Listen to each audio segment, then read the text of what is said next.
Good afternoon, and welcome to the League of Women Voters Candidate Forum for the City of Gainesville Special Election City Commission at-large Seat B. I am Deborah Scheinman, Vice President of the League of Women Voters of Alachua County. On behalf of the entire League, we welcome the candidates and the audience. We appreciate both your viewership and the participation of the candidates. The League of Women Voters is a nonpartisan organization which promotes democracy through voter education and advocacy. We do not endorse candidates or political parties, but for 100 years, we have studied and supported local, state, and national issues. I'd like to remind you that no recording in any medium is allowed. No part of this video may be used in a political advertisement. The content of the forum is the property of the League of Women Voters of Alachua County, which will record it and make it available to the public after this event. This forum is being live streamed to the League's Facebook page. Post-forum viewing will be possible on the League's YouTube channel, as well as on our Facebook page. Those links will be also appearing on our webpage. I will be the moderator for today's panel. City of Gainesville seats are elected for a 4-year term with a 2-term limit. This special election is to fill the seat vacated by former Commissioner Gail Johnson, and so it will end in November of 2024. The seat on the ballot is elected by the city at large, so all registered voters residing within the city limits in Gainesville may cast a vote. League member Gwen Wagner will be asking the questions for the panel today. All candidates have received and agreed to the forum rules in advance. These are the standard rules used by our League for all of our forums. Questions were prepared and selected by members of the League. Candidates who appear on the City of Gainesville special election ballot by name have all been invited to the forum. Those that accepted our invitation are participants today. The views expressed in the forum are those of the candidates and not of the League. The format of the forum will be as follows. Each candidate will have 1.5 minutes for an opening statement. Following the opening statements, our question asker, Gwen, will read questions prepared by the League of Women Voters. Each candidate will have 2 minutes to answer. There will be 5 questions total. Gwen will rotate the order in which the candidates respond. Then each candidate will have 1.5 minutes for the closing statement. Candidates will be able to see the timers who will indicate the remaining time at 1 minute, 30 seconds, and stop. Please stop when your time is up. If you do not, your microphone will be muted. No personal attacks, negative or disrespectful comments toward fellow candidates and/or the League volunteers for the forum today are permitted. Failure to abide by professional conduct will result in immediate microphone muting. We will now begin with our opening candidate statements. Again, you have 1.5 minutes each, and we will begin in alphabetical order by last name. And so we begin with Cynthia Chestnut. Your statement, please.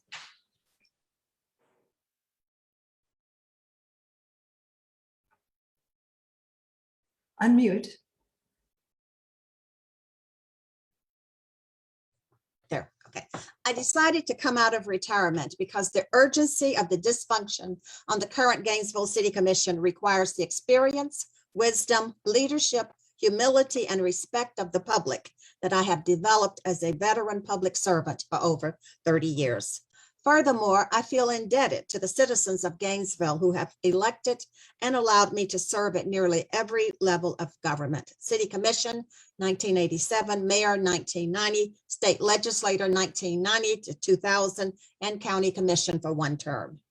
In 2007, Gainesville was recognized as the #1 city in the U.S. to live by Money Magazine. But this City Commission has us looking like a joke with this unnecessary dysfunction. The dysfunction, 4 of the 6 constitutional officers at the city quit.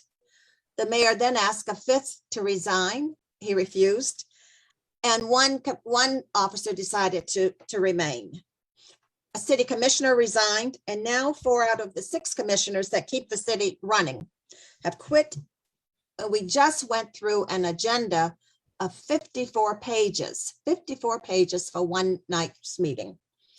We need more than new ideas and visions. I've got those, but what the Gainesville City Commission really needs, and I'm the only candidate to have, is a proven track record of delivering for Gainesville and an immediate ability to deliver as a member of the Gainesville City Commission. For example, I have delivered lottery money to fund Bright Future scholarships. Thank you. And thank you very much. Now we will move to and now we will ask Matt Howland for his statement, please.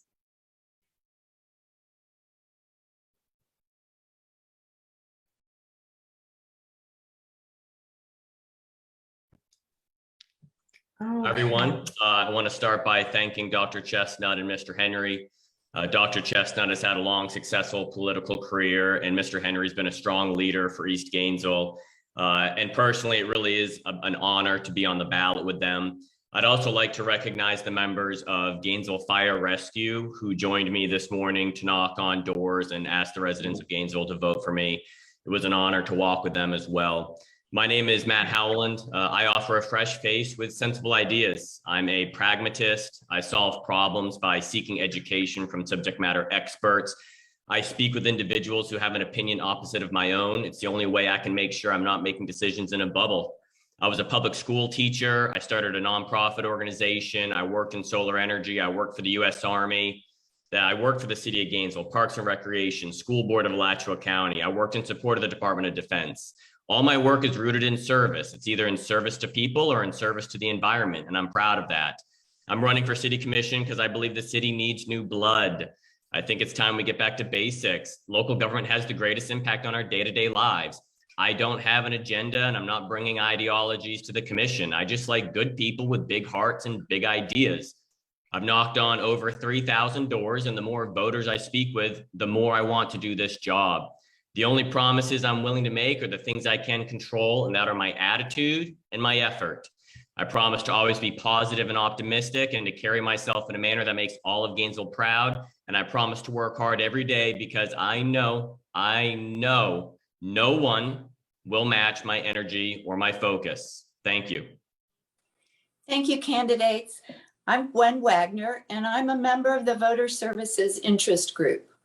We will now move on to our prepared questions. You will have 2 minutes to answer each question. Candidates will receive a 1-minute and a 30-second reminder from our timekeepers. Please be advised that if you go over the time limit, your mic will be muted. We will start with the second candidate alphabetically and then rotate the order in which candidates will respond to the questions. For our first question, what solutions do you have to facilitate effective communication and foster constructive relationships among city commissioners, citizens, county commissioners, and surrounding municipalities? Matt Howland, your response, please. Thank you. And thank you to the moderators for working through the technical hiccups. I really appreciate that. I think it really comes down to the people that we elect. That's number one. So as a former teacher, a nonprofit founder, I was in the community every day, building consensus and relationships.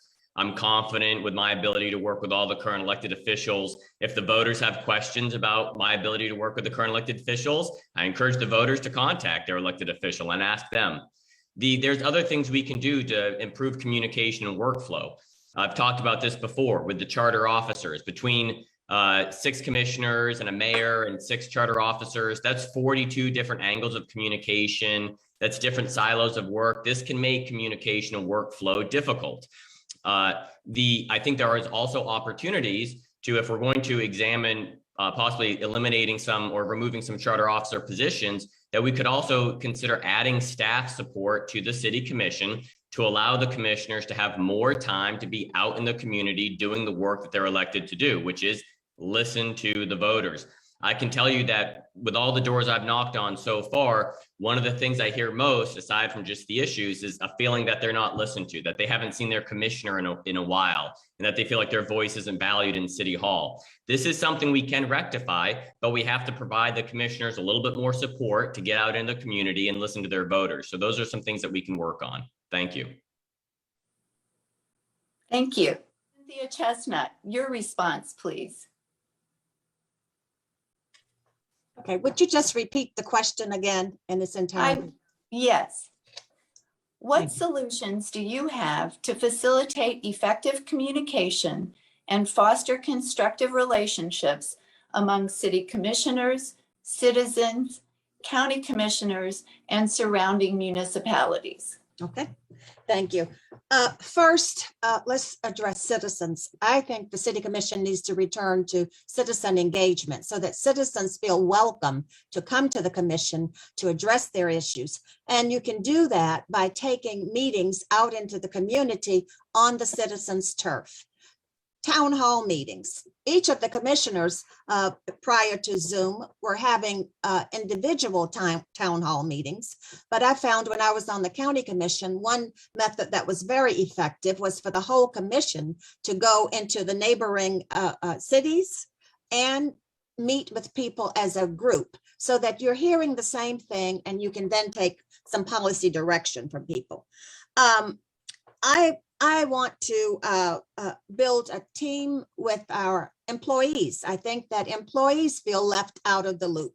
The city does a lot of things they offer a lot of things individually, but I think building a team, perhaps an annual picnic, an annual family day, but more involvement.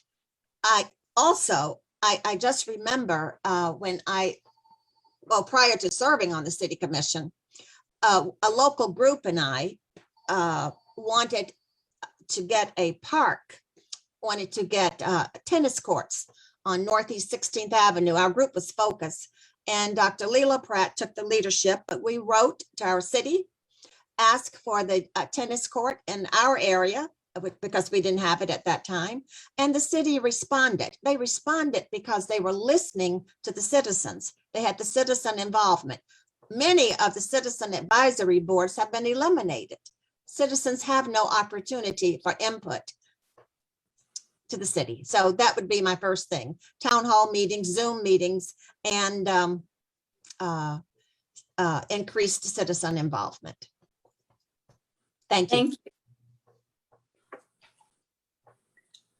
Now we move on to the next question, and we'll start with Matt Howland. Gainesville City Commissioners have set environmental goals, such as the Zero Waste Initiative and 100% renewable energy by 2045. What is your position on these goals? Great, fully support them. That's easy. So let's talk about some of these goals. I worked in solar energy, so clearly I'm very passionate about solar energy, but I'd like to address some of these things one at a time. The Zero Waste Initiative, I think that's great. It also made my wife very excited. Something like zero waste, that's a noble and sensible pursuit. I think the two most important components of the Zero Waste campaign is the reduction of food waste by connecting the surplus with areas of need. But I also think the education around the composting solutions is very important as well. This Zero Waste campaign is something where it's very easy for the residents to buy in and start working towards this on day one. And so that's great. I also think that there's an opportunity with the Zero Waste to increase food equity and this idea of mobile markets that I've seen work in other cities, this idea that we can take the food into other communities. Renewable energy, let's talk about that for a minute. So we have the biomass plant. We've invested a lot of money to make it work for us. It's working for us now. That doesn't have to slow us down from pursuing solar energy. Like I said before, I'm a big advocate of solar energy. Solar energy is one of the top priorities of my campaign. But there are some things we need to be aware of as we drive forward with solar energy. One, if it's private rooftop solar energy where residents get to put rooftop solar, that's great. But every time that a resident puts rooftop solar on, it could create increased pressure on other residents with GRU utility rates. I think we have to consider opportunities for GRU to be the owner of large solar. And there have been opportunities for us to pursue that. And I think we need to keep pursuing that. And GRU has been a good partner in that direction when it comes to having GRU own solar. And then there's some other things that we all support as a community. Wild spaces, public places, we need to keep funding that. And then we need to make sure also that the conversation around development, infill development, and having less. Thank you, Mr. Howland. Okay. Understood. Thank you very much. Cynthia Chestnut, your response, please.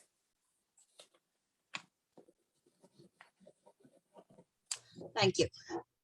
I support the Zero Waste Committee and their work. I think it's come to an end, but I was particularly interested in the food diversion because my church, Mount Pleasant United Methodist, participates in that. We have a food harvest once a week, and we are able to get food that is diverted from the local grocery stores, bakeries, what have you. That is one.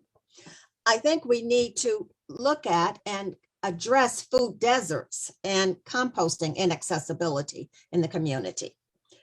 We need to, I think, work or establish a committee on energy justice. It is quite well known that poor people in disenfranchised neighborhoods tend to have higher utility bills because of the way that they utilize their energy in their homes. So the city, and I think we need to begin to address policies that we can begin to help in reducing the utilization there in terms of helping to guide them into better utility use. The Biden administration would like to see 40% of the federal climate monies go to teaching people how to become much more energy efficient. And I think that's something that we need to work on, and something that I would be dedicated to. And I support the city's goal in working towards their energy goal. Thank you, for 2035. Thank you. For our third question, please identify 3 of the most pressing issues for the City Commission and describe how you would address them. Cynthia Chestnut, your response, please.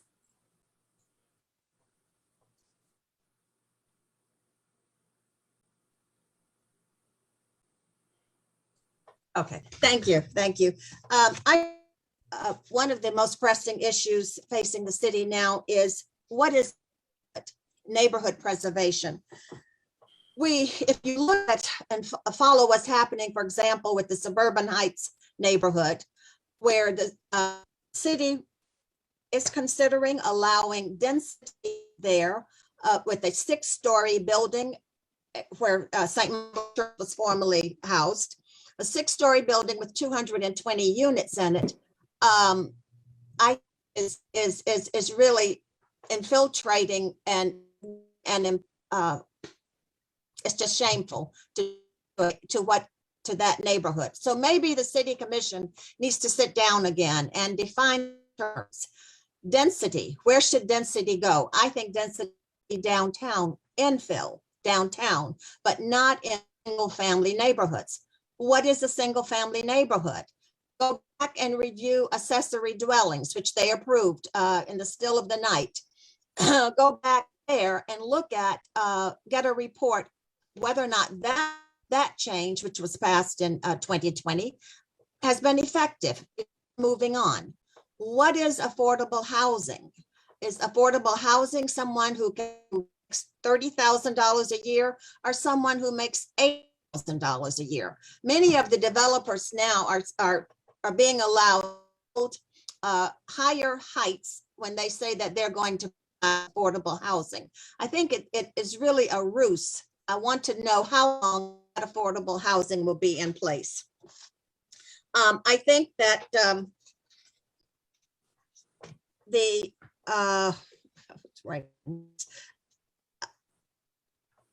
I think we also need to stop the gentrification of traditionally Black neighborhoods. city needs to come to an agreement there as to what. Thank you. Your time is up. Thank you. Matt Howland, your response, please. Thank you. I love this question because it really gets to the heart of where of what each candidate is focusing on. And I have three things I'd like to talk about. I think pressing issues are issues that affect the whole community, right? So we're talking rate increases, complete streets, and our first responders and public servants. And here's what I mean. One, I think we got to get better, stronger prioritization of spending at City Hall. We have to do more to protect against the rate increases. When you knock on the doors, when you go out into the community and you talk to these voters and they are fixed income residents, they are having a hard time with the rate increases. Now, I understand that the cost of energy production always goes up. I get it. But there are things we can do to buffer against rate increases or deliver support to our fixed income residents who need support the most. That's number one. Number two, complete streets. We are making great progress with this, and it makes me very excited. I love the progress and the proposed plans for University Ave and 13th Street. I think we can do more. I think we can do more on Southwest 2nd Avenue. But I want to touch on first responders and public servants real quick. So our first responders have worked for us all throughout the pandemic. Well, we need to make sure that our fire and police forces have the resources they need to recruit and retain diverse candidates. We need to invest in alternative policing and non-jailable offenses so that police officers can focus on actual police work. And there's a little bit here that's outside of the scope of the city commission, but I would also encourage the school board to take care of their teachers, and I would put pressure on UF Shands to make sure that their nurses are taken care of. These are the first responders and public servants that have gotten our back all throughout the pandemic. They got our back, and I intend to get theirs. Thank you. Thank you.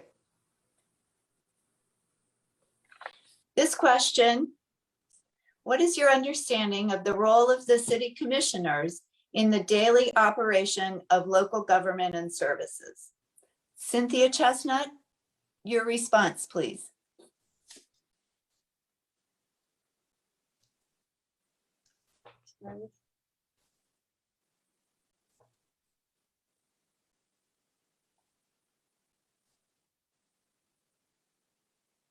Okay. All right. I was trying to start the video. The charter clearly states that the city commission is responsible for hiring the charter officers. The city manager and officers are responsible for the day-to-day operation of their shop. I think that we've seen a sort of fudging of the lines there, but the professional manager that is who we look to for accountability in carrying out role and scope and the duties and the budget for the city department. I think that we need to maintain a manager, because then the professional manager is not subject, we hope, to the political whims of the commission.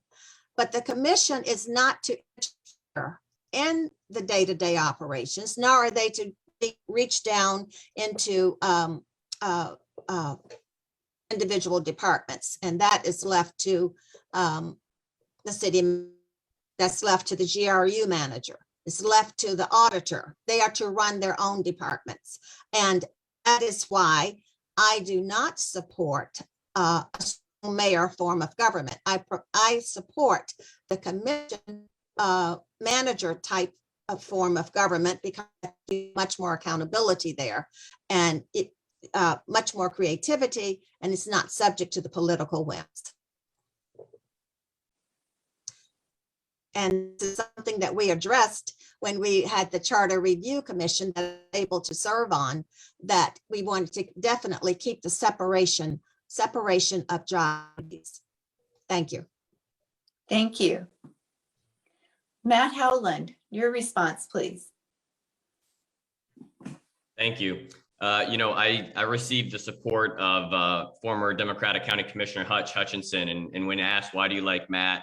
He said, I like the fact that he's a straight talker. So here's a little bit of straight talk.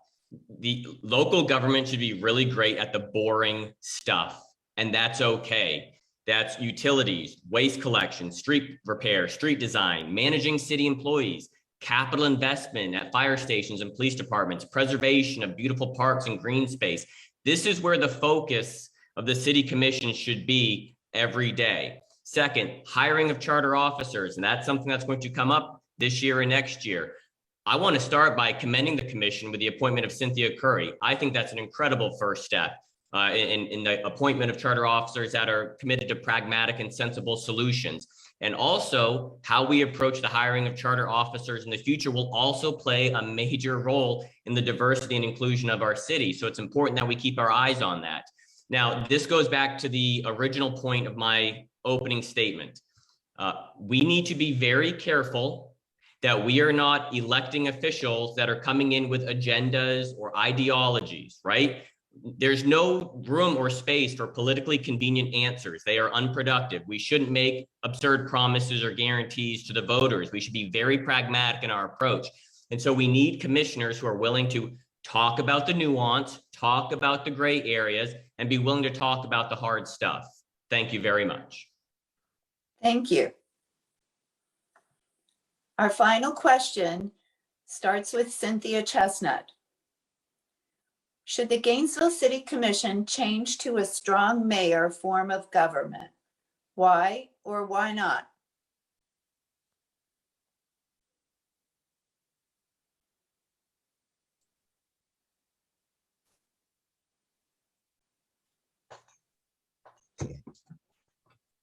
All right. I do not support a strong mayor form of government for many of the reasons that I've already stated. One is that I prefer the professional manager that is trained, has the job experience, and has the portfolio to manage a city. I don't think in electing a strong mayor, we're looking to the political whims of what may happen or may occur. I believe in the commissioner manager of government. I think that is much more effective. It should be closer to the people, and it should be one where citizens have more involvement. Not the case exactly here, but Tallahassee has what they call a leadership form of leadership mayor. It's very similar to what we have now, and that person is responsible for ceremonial duties or handling civil proceedings, but they are not responsible for the day-to-day operation of the city. I think that you have a city commission, a mayor, where the mayor rotates, it offers the opportunity for all of the commissioners to be involved in the policy making or to have a voice. And so strong mayor, I think, is not where Gainesville wants to go. We had the opportunity to look at this type of government before some years ago when we had an elected school superintendent, and the voters decided to change to a professional manager, a professional person. That is where we want to be, with a professional manager, a mayor that is much more ceremonial than take the day-to-day operations of the government. That is not the type of we want in our community. Thank you. Matt Howland, your response, please. All right, short answer. I don't even need all my time, Gwen. You can have some of it back. No, do not support. I understand the spirit and intent of having a strong mayor, right? With a strong mayor, the voters have someone to look to for strong leadership, and if potentially someone to hold accountable if things don't go according to plan. I get it. We love the idea of a strong mayor when we love the mayor. But like Mr. Henry just said, what happens if we have a mayor that perhaps doesn't always serve in our best interest, but they're a strong mayor? There's a reason why the commission has balance, and there's a reason why we empower the city manager. It creates this level balance across the commission and the local government. I am not in favor of a strong mayor. Thank you. Thank you. Thank you to all of the candidates. At this time, I'll hand the forum back to Deb, who will invite candidates to give their closing statements. Thank you, Gwen. And each candidate will have 1.5 minutes. We will hear the candidates' closing statements in the reverse order from the opening statements. And so we will begin with, and Matt Howland, you'll be next for your statement, please. Thank you. I want to thank Dr. Chestnut and Mr. Henry for bringing their experience and civility to this election. New ideas come from new people, and the many challenges that our city face are related to the future. We're trying to ensure Gainesville is resilient for the future, and the challenges we face are related to technology, connectivity, renewable energy, future development, street design, challenges of the future. We have a deep bench of talented adults waiting for an opportunity to lead. We're ready. We need new blood. And I'm Matt Howland, and I'm asking you to give me a shot. Thank you. Thank you. And Cynthia Chestnut, your statement, please.